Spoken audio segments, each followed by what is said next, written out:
So, WhiskyJason here. I'm over here in Scotland at the moment, visiting today the Glen Scotia Distillery, established 1832. This was part of our time in Campbelltown. We were in Glengaia, Kilkerran, as well as Springbank, and now we made it over to Glen Scotia. So the picture you now see is from Ian McAllister. He is the master blender, master distiller, both jobs at once here at Glen Scotia. When he first came to the Glen Scotia Distillery 15 years ago, we were at a capacity of around 80,000 liters of alcohol. Now we're 450,000. So he's doing a very, very good job, and the whiskey industry is really picking up on pace, and they're making great products, in my opinion, peated as well as unpeated.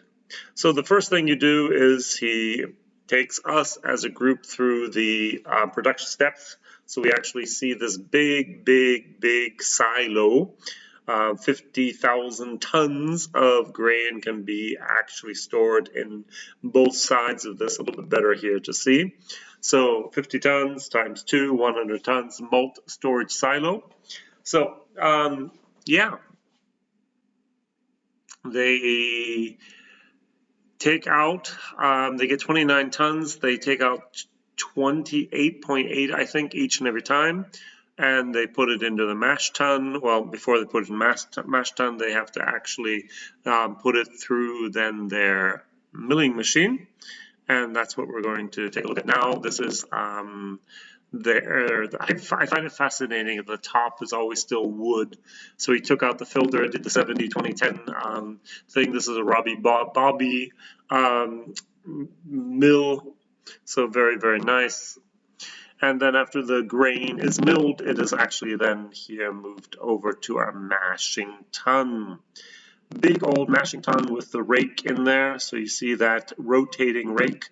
They do have a false bottom here, so it's like almost like a semi-lauter tun, and so they can actually let the liquid go down through there. They use 3 washes, like most people in Scotland. Third one is reused as number 1. Number 2, get the sugars out, increase the air.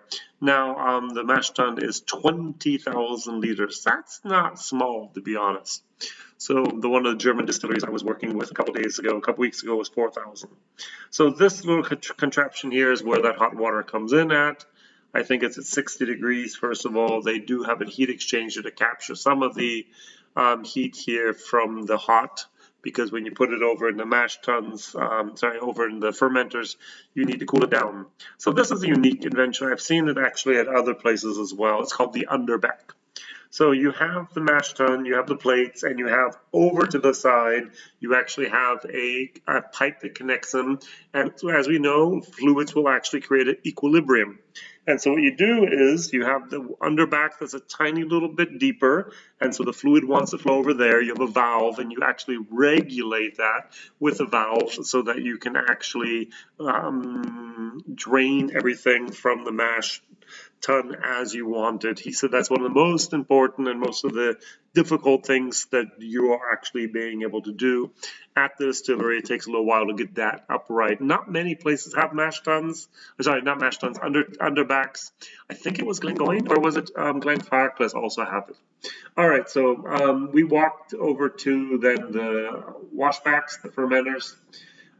Ian and I were alone for like 3 or 4 minutes because everyone was awing over the pot stills, but I just love fermentation. They use stainless steel fermenters there on purpose. They do 10 mashes a week, so they're not running at capacity 24/7, but they're doing a lot, and that works out just fine. So high quality new make is what they're producing, putting it into good casks. I asked him about the new investors from China. He said, hey, they give me all the money I ever ask for if I need it, and they're leaving me alone more or less, so that's good. Moving over now, here we have the fermentation, distillation. Of course, distillation is the next thing we need to move on to. Here we have the 2 pot stills. You do notice a certain chubbiness about the pot stills. The wash still is 11,800 liters. The spirit still is 8,600 liters. And they're very, very, stout, let's say that there, pushed together a little bit of dumpy. This actually makes the spirit a little heavier as well. Big fat at the top, nothing very small, no bulge, no condenser ball, nothing like that. So it just goes way up and goes way down, and they run these stills a lot. All right, very, very nice here. The day we were there, Hector was actually running around. I interviewed him at the at the Whiskey Haps in Berlin a few years ago. And he's one of the master distillers there. So actually, we didn't have Hector, we had Archie. Sorry, Archie was there, I interviewed Hector. So you see Ian and I'm just staring at the spirit safe, listening and soaking in all that information. Here you have a little bit of a picture, once again, of the pot stills from a different direction with the spirit stills there. So, yeah. Archie was running around getting everything ready. The day that I distilled as well, we had the 3 hours of nothing and the 20 minutes of stress. And exactly, that's Archie in the background there. He also had the 20 minutes of stress exactly when our group came. That we were 5 plus the whiskey school for Springbank 10, so 15 people in total. Wash still 11,800 liters, as I mentioned, and the spirits still 8,600. So very, very, very nice. So watch this little video, please, here of the spirit stills. So he had just kicked in the wash stills and that started flowing. So this is a stripping run, and you can actually see the different bowls they put that in there. But with the spirit, with the wash still, the stripping run, we don't need that. All right. We went outside. We're going to go to the dunnage warehouse for our tasting, and Ian stopped and said, look at this wall. This wall shows a little bit of the history of the distillery. You see 3 different floors. You see doors that have been actually stoned in. You have windows that have been closed up. You have all that black mold. You have those barred windows. And the wall tells a story. Good. This wall tells more of a story for me, Glen Scotia, where Campbelltown's gold is waiting, like that one. So, beautiful, beautiful day, end of April in Campbelltown. The cherry blossoms were out, the casks were there, very, very nice. So, where did we go? One of the favorite places for us whiskey geeks is a dunnage warehouse. So, they do have a dunnage warehouse here on site, and you'll see a lot of the barrels here. So, some things from 2010, 2009, and so on. So nothing really, really old, at least not in my personal opinion there.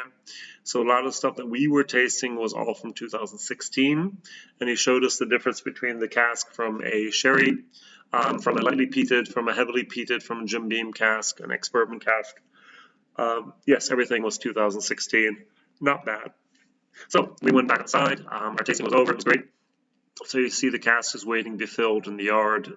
Beautiful. We went up to the gift shop, took a look at the different things there. I actually did an interview with Ian. It's now also online with the Campbellton Festival Release 2022. And take a look at this little surprise here.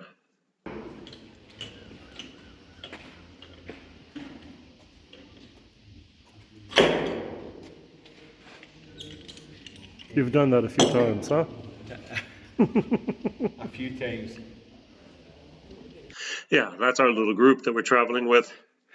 So there we were 5, now we're going to be 6. One guy had to come a little bit later, but it was fantastic. We really, really enjoyed it. And that was WhiskyJason on tour at the Glen Scotia Distillery at the end of April 2022. Thank you very much for watching.